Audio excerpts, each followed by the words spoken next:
કિનારે પૂર્વ સાંસદને પરસેવો છોડાવ્યો। યુવકે દિનુ સોલંકીને સંબોધતા કરતા રોકી કહ્યું, અમે તમને મત આપીએ છીએ તો રજૂઆત કેમ ન કરી શકીએ। લોકસભાની સામાન્ય ચૂંટણીમાં ઉમેદવારો દ્વારા ચૂંટણીનો પ્રચાર પૂરજોશમાં ચલાવાઈ રહ્યો છે।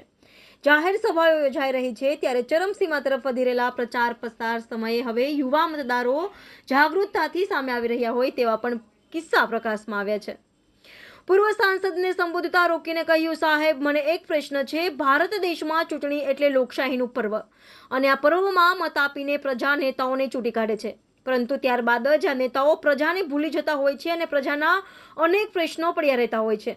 ત્યારે ગત મોડી રાત્રિએ જૂનાગઢ લોકસભાના ઉમેદવાર રાજેશ ચુડાસમાના સમર્થનમાં કોડીનારમાં પૂર્વ સાંસદ દિલુ સોલંકીના નિવાસસ્થાને જાહેર સભાનું આયોજન કરવામાં આવ્યું હતું। માછીમારોને લઈને રજૂઆત કરવા યુવાને કહ્યું હતું કે તમે ભાજપના વિકાસની વાતો કરો છો, પણ દરિયા કિનારે કેટલાક લોકો પોતાનું રાજકારણ રમી માછીમારોની રોજગારી છીનવી રહ્યા છે। માછીમારો યોગ્ય ધંધો કરી શકતા નથી, અમે તમને મત આપીએ છીએ તો રજૂઆત કેમ ન કરીએ।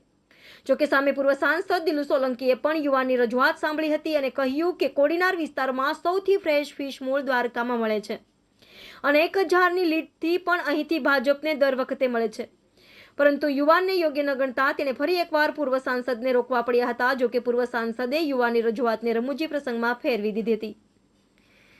Diu mirror news Kodinar.